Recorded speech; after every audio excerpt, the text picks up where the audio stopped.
This evening's talk is, the title is a hair's breadth deviation will fail to accord with a proper attunement. And this is a line translated out of the Chinese text that we chanted this evening. As a matter of fact, the third chant we did was the song of the Jewel Mirror Samadhi, Sokuzan Mai. And that's a line from that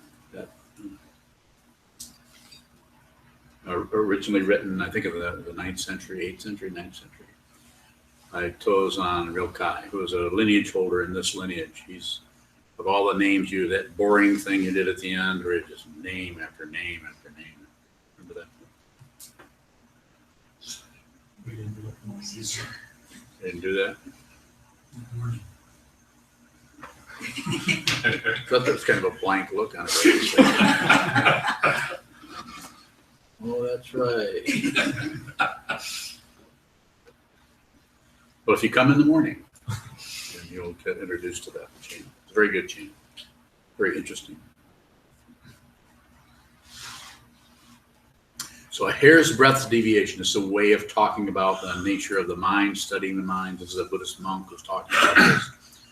A hair's breadth deviation will fail to accord with the proper attunement. So what's being talked about here, what's being suggested or recommended or that you look into is that a hair's breadth deviation, in other words, picking this way, choosing that way, picking or choosing, going any way other than what's right in front of you, whatever's right in front of you.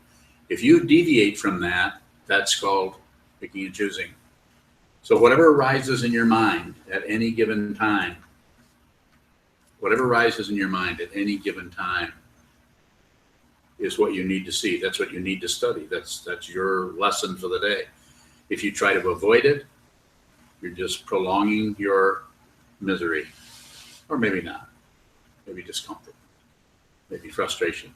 But if you're able to, through awareness practice, you're able to see what it is that's actually arising moment by moment without pushing it away, without drawing it to you. When I say draw it to you, I mean, one of the ways we draw things to us is we explain them. We make justifications. We make observations about them. We make commentaries. We add on, like the news commentator.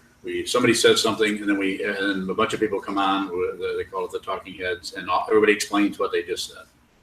So instead of just looking at what they said, we have a bunch of people explaining. This is what our mind does. Something happens, and your mind starts telling you what happened, what it means, and how, if it has any bearing on your confusion, if it's going to be helpful, if it's going to be threatening, if it's going to be destructive. And what do we do? And a person can go their whole life just like this, around and around and around and around, always looking for something, looking for something better, something better, something better.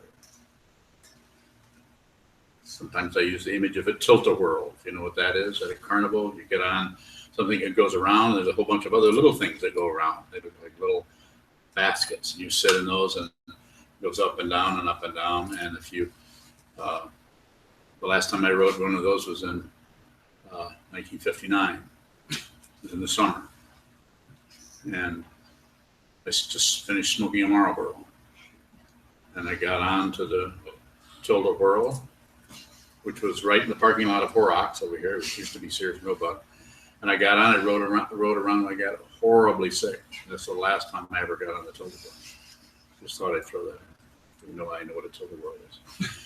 But the image of the tilt-a-whirl is very much like life. It's like we get off, we get back on, we get really sick, but either we can't get off, we just continue to be sick, or else maybe we go towards the center, which there isn't quite as much movement, and to go find some area that seems to be fairly peaceful. It's still spinning too.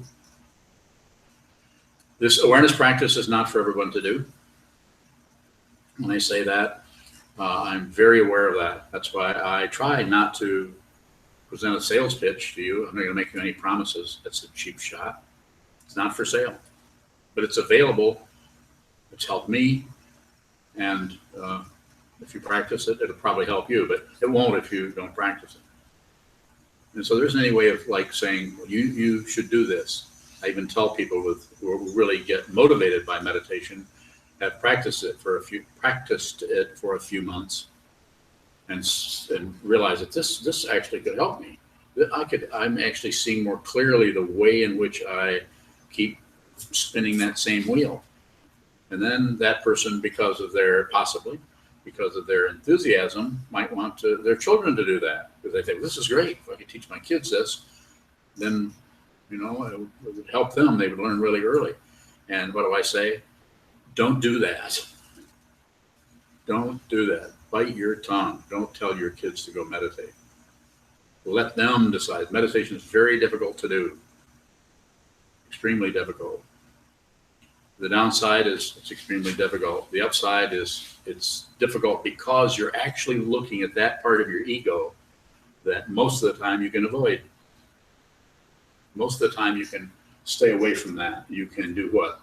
Just distract yourself, have a Coke, have a beer.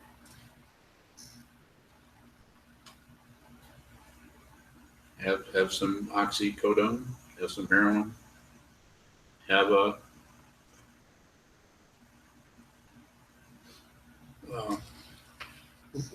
chain watch. Was it Sons of Anarchy? What is it called?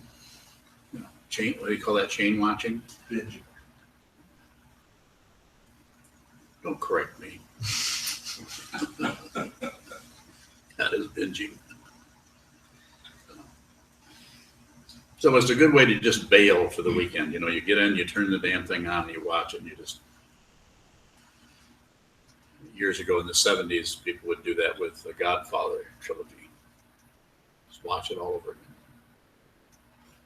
So this is avoiding. And then when it says a hair's breadth deviation will fail to accord, it will fail to accord with the actual balance that is your birthright. I'll say that again. The actual balance, insight, and sanity that is your birthright. You have a right to this. It might feel like you have to earn it, but you don't really have to earn it. You just have to stop covering it up, because this is what people do. We're born, causes and conditions bring us into certain kinds of situations. We happen to be here. We are free and well favored. You're free in that you can come here. You're free in that you can go anywhere. You're well favored in that, from my position, my point of view, you're well favored in that you're open-minded enough to even come to such a meeting as this. There are millions of people in this area that have no interest in doing that. And I have no interest in telling them otherwise. They should do whatever they want to do. We really need to respect each other's intelligence. I respect if someone is practicing to be a Jehovah's Witness, I would never meddle with that person. They'd like to meddle with us, know that, because their way of practicing is to get as many people doing that as possible, so they can tell them that they're not one of the, what is it, 144,000. 144,000. Sorry, 144,000 of us. I have to be one of them.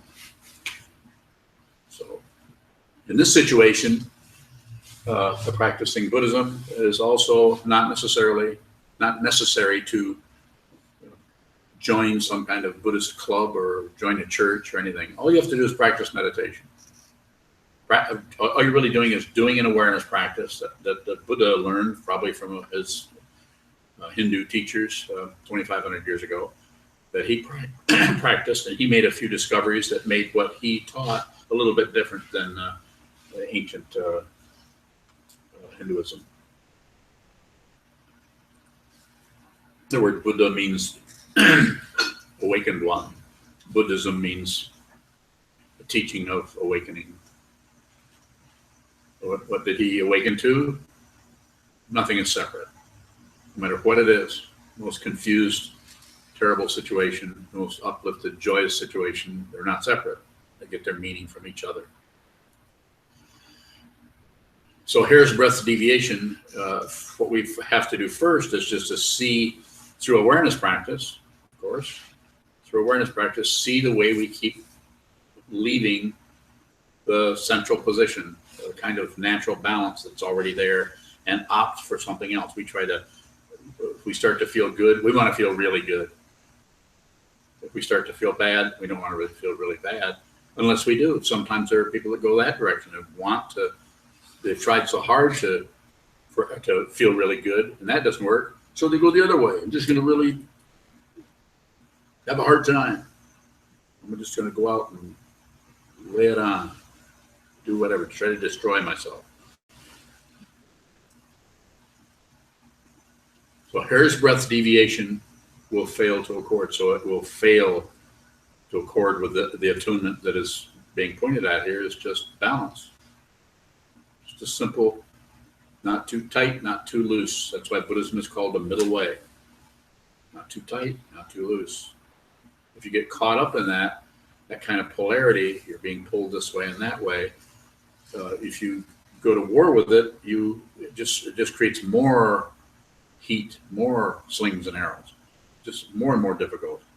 But if you just hold still and bring awareness to it, you could even say develop or generate awareness, even though it doesn't belong to anyone. If you do that, then, there may be some skirmishes here and there happening. As long as you're a human being, you're going to have some kind of tension going on.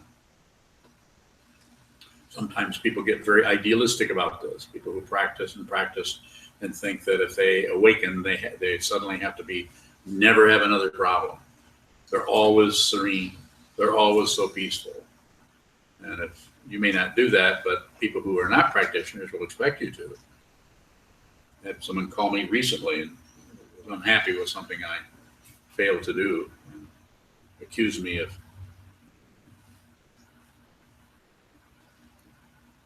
actually accused me of something that I didn't do. She said, "You claim to be really, was it peaceful? Huh? A good monk, yeah. You claim to be a good monk, but you didn't do this and this and this." So, okay. I don't remember claiming anything particularly. So this way of teaching is just a series of words we bring together and we remind ourselves. It's just, if you take any line from the Sokuzan or the Sandakai or any of these teachings where there's like a one-liner, take that and contemplate that. How would this, what does this mean to me? How would a hair's breadth deviation, how am I personally, how am I deviating from what it is that I really need to see?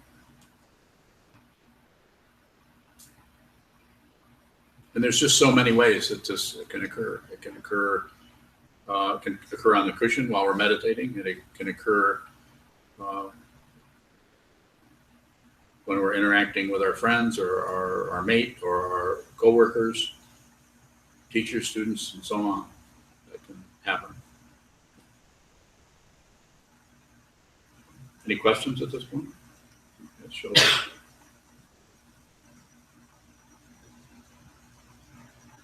You were talking about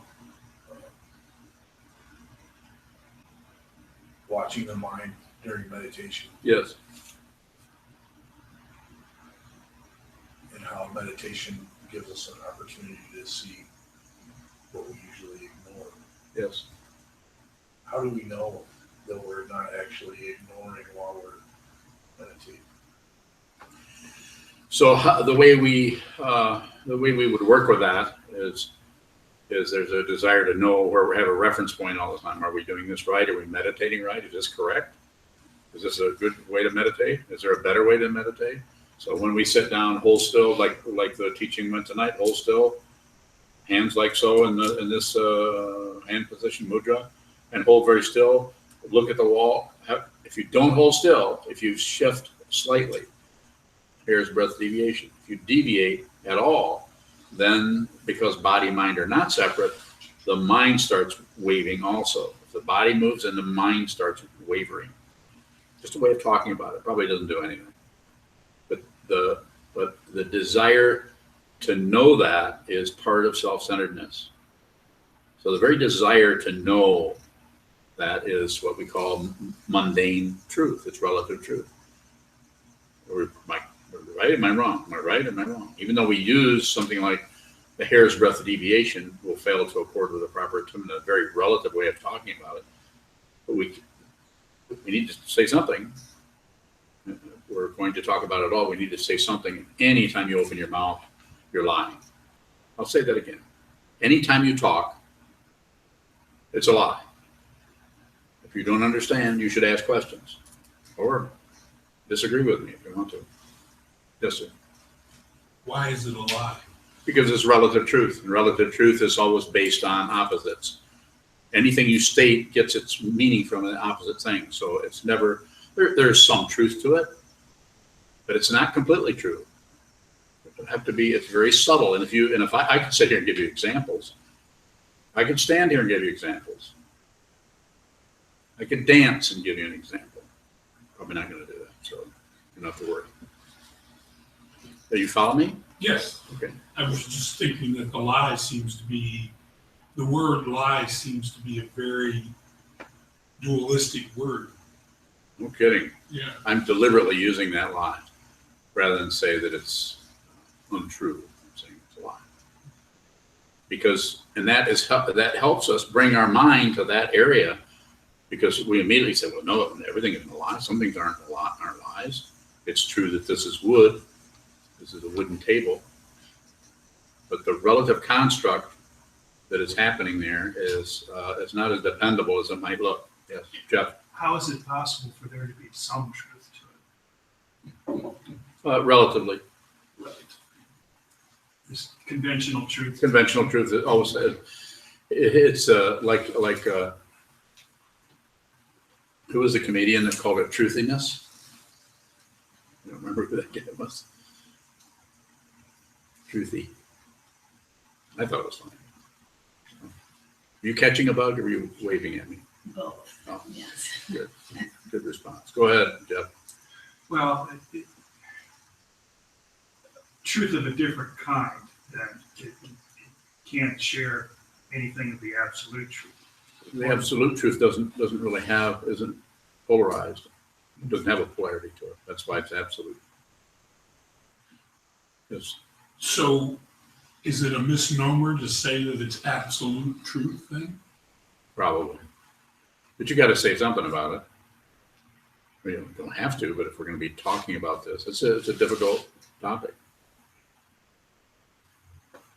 Kevin? Is a lie the truth when it is actually a lie? Yeah. You want to explain that? I'm surprised that even came out of my Without mouth. I'm giving still you- trying to figure that out. That was a myself. pretty good lie. Good question. Sheldon, I have another question. Go ahead. Earlier question. better be a good one. Who knows? Aren't we actually ignoring our mind while we're meditating? Yeah, you can't, but through doing this, I mean, I've been doing this 40 plus years. I would like it if I had started even sooner. It started when I was, really young. It would have been a good idea instead of when I was 33. So, but you have to do a lot of it. You have to do a whole buttload of it. You can't be what I call a hobby meditator. There's nothing wrong with it. Yeah, meditate every day for 20 minutes. That's what you want to do. But it's not going to put a dent in an ego that's been going on for centuries, lifetime after lifetime after lifetime. And if you ask me if I believe in reincarnation, I will say I neither believe in it nor do I disbelieve in it. Here's breath deviation. Go ahead.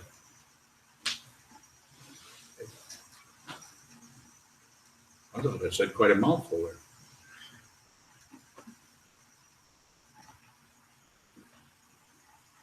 Take a question? Yes. Go ahead. You mentioned that when we're sitting, Yeah.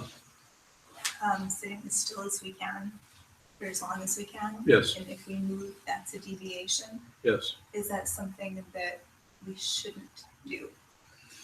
Very good question. It's always about awareness.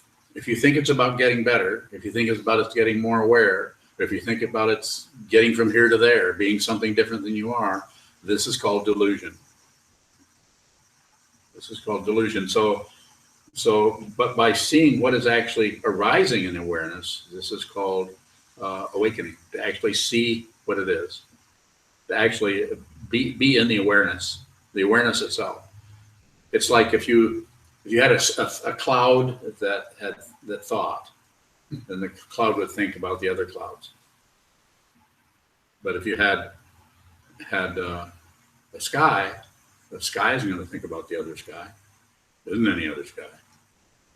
It's just sky, just sky, just open dimension of being. It was a relative way of talking about it. Just sky. And when that occurs, then everything is welcome. All the craziness you've been trying to get rid of is fine. You don't mind being nuts. All the difficulty, all the frustration, all the suffering or doubts or everything you've ever been trying to get rid of from the time you're a little child. Not a problem anymore. Why isn't it a problem? Because it's not separate. Because your realization actually is not an exclusion. Like I am realized, so I'm leaving all that other crap behind. No, the realization is, if it was anything at all, it'd be more like an inclusion. Suddenly you're not getting rid of anything anymore. Fundamental generosity, which can't be produced. It's already the case. We just have to stop objecting to this gold mine, hidden treasure. Isn't that your Dharma name, hidden treasure? Or is it secret pearl? So why did I call you that? Why did I name you that? First thought, best thought. Because there's something I don't see. Because it's hidden. Actually, it's not. You see it. It's the other people that don't see it. I could think about that for a while. I wouldn't jump to any conclusions. Jeff. Okay, so back to the different levels of truth there. No. In the three, I can't even remember in Chitta Mantra, the three levels. Three natures. Three natures. Okay. Right. Yeah. So- Paratantra, Parakalpana, Paranishpana. Okay, so the imaginary nature is totally imagined. Yes. Okay. It's imputed. Hmm. It's an imputation. The Paratantra, or the dependent nature, is just dependently arisen. You see that, then you impute. You put guesswork on top of everything. Now, correct me if I'm wrong on this. The dependently arisen nature is kind of true because its substance is of the absolute nature. Correct? Everything is part of. So in that everything sense, it shares in truth. It does, and that would be a way of saying it. You could say it. Okay. But the conceptual stuff is totally imaginary. Until you see it, until you See the substance that it's made of. No. When you actually realize nothing is separate, you have to. All that garbage comes walking in the front door. Suddenly, your carpeting is full of cow manure. Not separate. Not separate. It's not separate. I'm not saying that it isn't separated, but the initial part of it, actually, that doesn't happen. But that's what we fear. We're afraid that we're going to have to eat shit.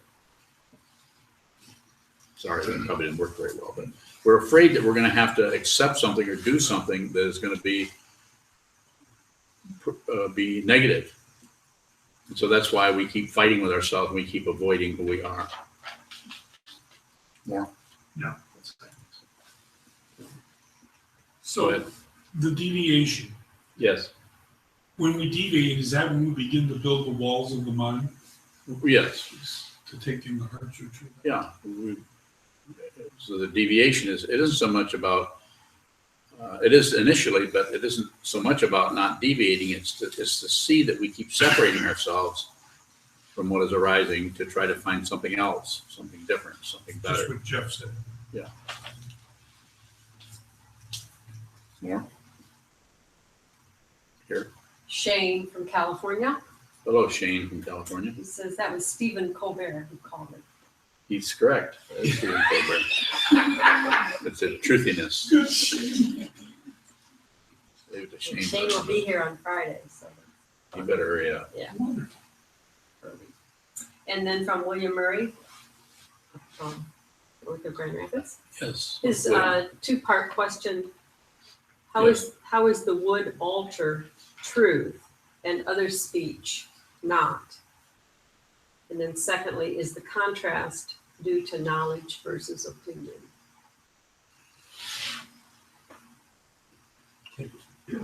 Yes, I didn't understand that first question at all. read it again, please. How is the wood altar truth Sincere. and other speech not? WOOD. Yeah. I think he's talking about when I Yes. tapped on this wooden altar. Oh, I'm just saying this is, I don't remember what I even said. How is the wooden altar truth and other speech not truth? I think it's just it's a relative situation. This is we've given this names, we project onto it. It's wood. It's made in the shape of an altar, so it gets really complicated. But fundamentally, if you look at where that came from, it was a tree. So the causes and conditions that arise around any given thing are extremely complicated, and we're the ones that we ignore the tree part, and we ignore all the other things, and we just see an altar, and we notice it's made of wood. So we're very selective about our ignorance. Very selective about it. But it's not about so much about getting rid of that. It's about just being aware that that happens, being aware of the way we keep dismissing things in a very subtle, sophisticated way. The whole trajectory of philosophy or psychology or medicine, or it's not that there isn't some truth there. It's not that there isn't some truth there, but any discipline has been called sophisticated ignorance or elaborated ignorance, or ignorance that is a constructed form of knowledge that actually is ignoring the actual truth. Mundane knowledge, mundane truth, I mean, it's as highfalutin as it can get, just like it's not that there isn't some benefit from this. We have to have auto mechanics, and there's all kinds of relative things that in order to live in a relative situation, we have to have that. We have to have doctors, we have to have medicine.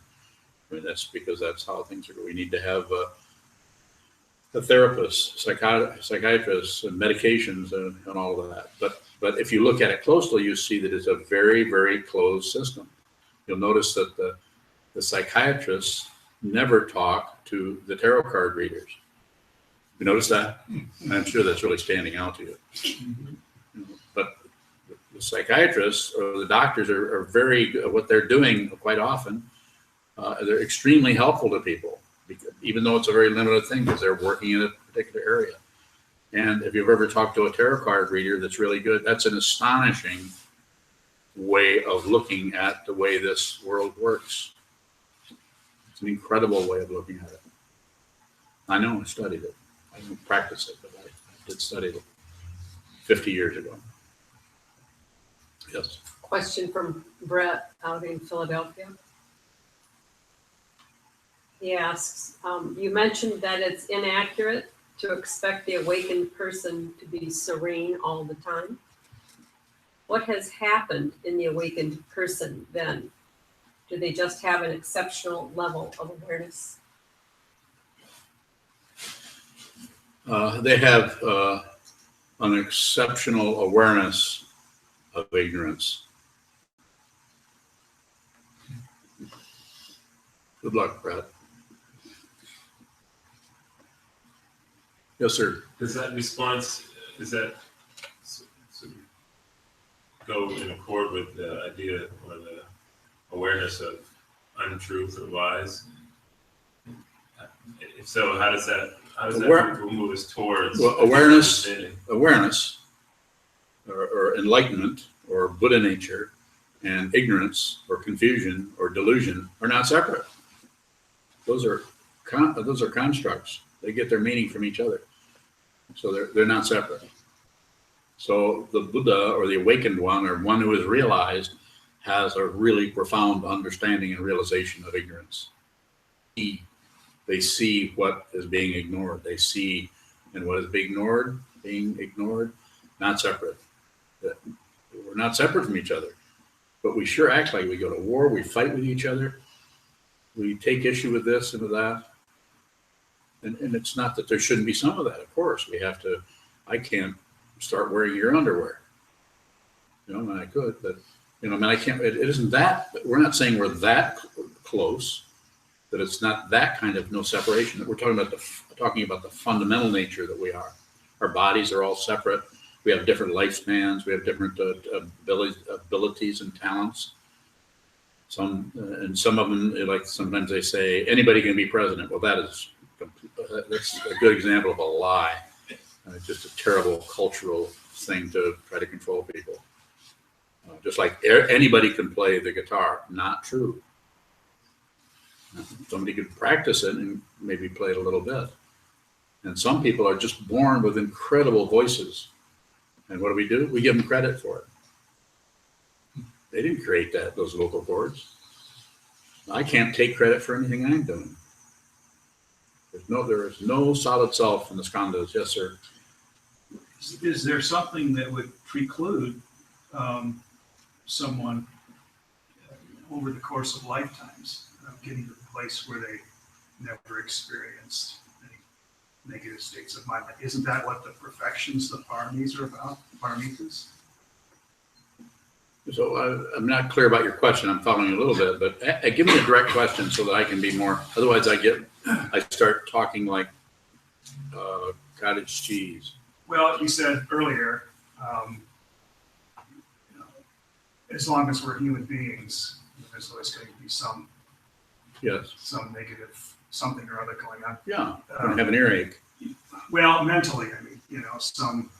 Not that much difference, man. Gentleness or whatever you were, like not getting pissed off or something. I don't know. But is there something that would preclude someone from attaining that kind of perfection over lifetimes? Like the Bodhisattva who takes on the paramitas The Bodhisattva, which is the enlightening being, which is the hero or the ideal of the Buddhist, the Mahayana Buddhist path, has different levels that he or she goes through towards becoming a Buddha. It's just a way of talking about it. But, I don't know if people go through that or not. I've not had that much experience of it myself. As far as actual saying, oh, I'm in the fourth bhumi, third bhumi, sixth bhumi. I've noticed that any teacher, none of my teachers ever talked about which bhumi they were on. And if one time, Trungpa Rinpoche in the 1973 seminary in Jackson Hole, Wyoming, I think it was asked which bhumi he was on, and he used the mountain range, the Tetons. He said, Teton bhumi. Thanks a lot, Rinpoche. So I would say to go further into to respond to your question, I would say yes, relatively speaking, but we're not talking just about relative truth. We're talking about transcendence. And so it's not just highly polished relative truth. It's really shiny and you can't really see anything, any defects anywhere. So it's not some really super polished person who suddenly has no problems anywhere. This is misunderstanding. This is called the mundane, a highly sophisticated mundane path. The path of transcendence, you transcend your solid separate beingness. Your consciousness no longer has a location. Well, it never did have a location, but we tend to identify with the particular body. Your consciousness is not limited to just this room or this body. More? just to say that that's different than what the Pali Suttas say. Well, of course it is. This is Mahayana path. Mhm. Pali Suttas is a Hinayana path, 1.5-fold egolessness, solid, seeing through that there's no self, and not quite convinced about the other. But yes, there's this is called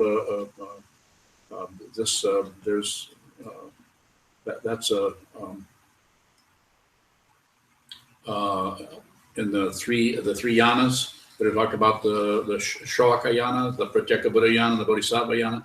That's the culmination of the Pratyeka Buddha yana, someone who is completely realized, except they've left out everyone else. They're serene. They have no more issues, no more problems. So that's the person that actually does away with the defilements. It looks like it, yeah. The problem with doing away with the defilements is you could, this lifetime, you can't see the other lifetimes. And and it looks like you just have to do it right here. So, but it's coming. You're not, the fundamental truth is you're not separate from anything. So when this perfect being dies, then what happens? Serve on the right hand of God? It's going to happen now. It's just something to contemplate. Don't misunderstand me. I'm not correcting the Hinayana path. I think if you need to follow a Theravada Buddhism Hinayana path, you should do that. And I'm not trying to say, oh, that's wrong, or that you need to do this practice or that practice. But if you're sitting in front of me, then the causes and conditions that brought you into this room, you may never come back here. You may leave. I mean, Jeff, you'll probably come back. Well, it's not a new issue for me. I mean, I've been hearing you for over a year now. Hasn't been that long. So I'm saying, if you're hearing this, then you're probably meant to hear it. But what you do with it is up to you. Then it's your karma. You're hearing this teaching. You aren't going to hear this many places. Mark. What is karma, and how do I generate good or bad karma? So karma is a Sanskrit word that means action, and it's basically just cause and effect.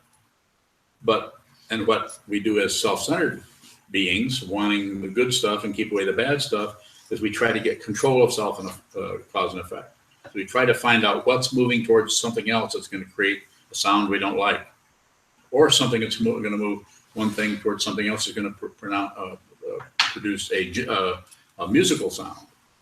You use that kind of an image, I like it, I don't like it. It's good food, it's bad food. We get caught in that kind of a labyrinth of cause and effect, and we try to get control. The meditation person, the Buddhist practitioner, or someone just trying to increase their awareness, before they start meddling with it, they're going to emphasize the awareness of what's happening there.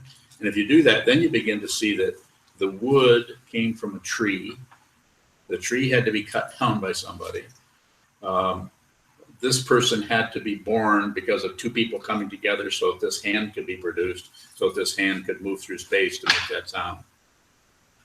That might be a kind of a silly or a weak example, but it's that the causes and conditions need to be seen as an extended matrix. Have you seen the movie The Matrix? It's a very good example. All that stuff moving through space, all those dots moving through space. It's a good example of probably what this whole thing looks like if you converted it into digits. Something like that's going on. So the best thing you can do to respond to the last part of your question is just more awareness, a lot more. Not just hobby meditation. Nothing wrong with that if you want to meditate. I'm sure that if you meditated half an hour a day for a few years, you probably would soften you up a lot. You'd settle down. But the fundamental issues, if you have any, it's just going to kind of bring them up into the space where you're going to want to tamp them back down again, because they can be really intense. Everybody has their own kind of karma, so everybody's handling that a different way. Some people are trying to do it with drugs. Some people are trying to do it with a really good golf game. Some people are trying to do it by being in politics and competing, or sports. If you look at sports, it's just heavily emphasized self-centeredness, which is justified. I mean, someone's really good at something. We're not saying that we should watch somebody who's a great gymnast or give them some accolades for putting a lot of hard work in on that. Of course. Shouldn't you jump 10 feet in the air? Yeah, I'm impressed. That defies gravity. It does. Jeff. So do Mahayana scriptures actually teach that the defilements are not totally removed, that the goal is a state of non-separation? Zen. Zen teaches Zen, yeah. in actual scriptures, or is it just kind of an oral tradition What do you mean by scriptures? that you could point to where it actually says that? Right there. I mean, I'm aware that a lot I just quoted the Song of the Jewel Mirror Samadhi, and you could call that a scripture or not. It had to be written by something. The Pali, if we go in and read the Majjhima Nikaya or the Digha Nikaya or any of the Agamas, which are the original, supposed to be 100 years after he passed, if we read any of those, you're gonna find everything pointing to this. You know, he might not have spread it out in the same way, but the Buddha is basically teaching emptiness. And even Buddha nature. I mean, I'm not a scholar, so I'm not particularly good at going back and saying, well, in the 13th century or in the 12th or, you know, in the 3rd century BC, this or that. Well, And I'm not really contesting that. Okay. I'm just contesting the idea of the defilements, you know, being eliminated in a person or not. here's how it works: is they can be eliminated according to the Hinayana. You could actually eliminate. That's all they talk about. Yeah. They talk about eliminating. As Mahayanas, because nothing is separate, because we see things in a different way. As Mahayanas, the actual non-dual nature of things starts to appear. You both eliminate them and don't eliminate them. They're both gone and not gone. Not two.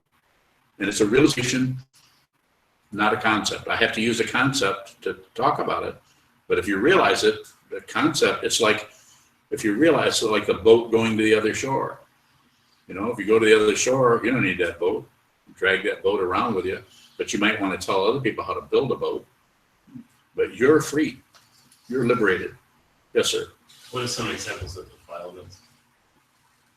Well, ignorance, and there's, I don't know, there 50-some different kinds of obstructions, mental.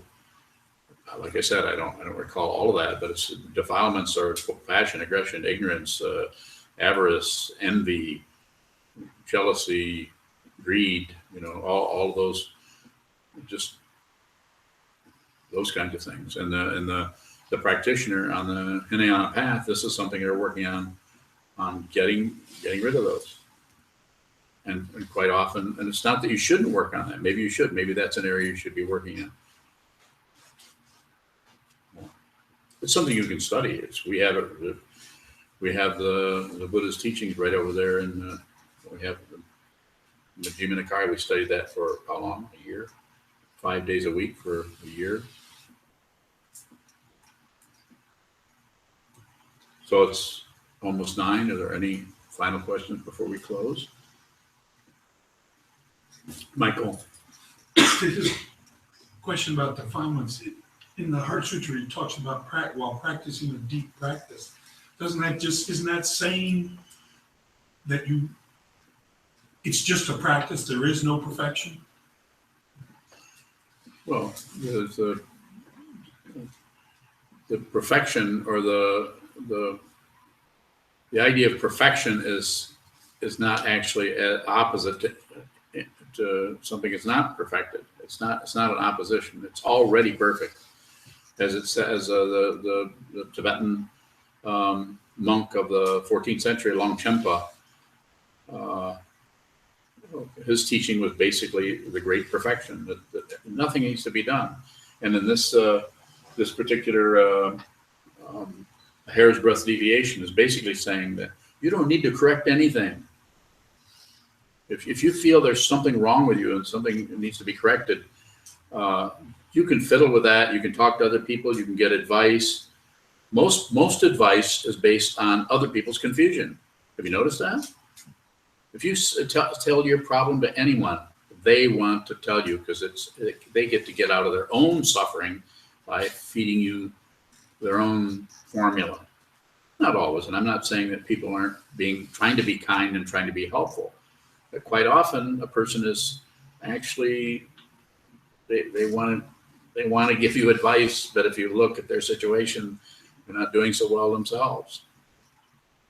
And so,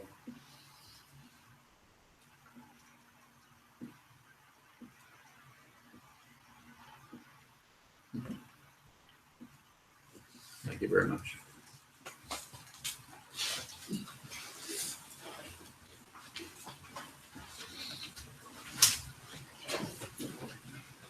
In the back of your red chant books is our dedication of merit. Also, we have donation boxes out in the hallway. We appreciate your help. And please stay.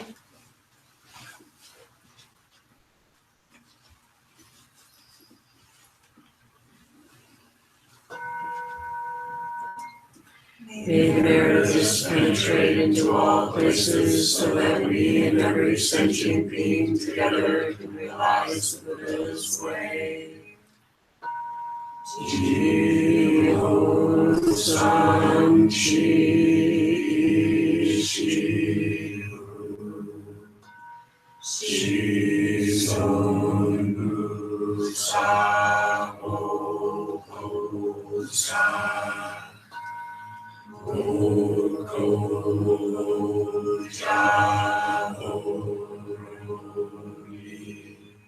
The 10 directions, the 3 worlds, all Buddhas, all venerable ones, Bodhisattvas, Mahasattvas, the great Prajna, Paramita.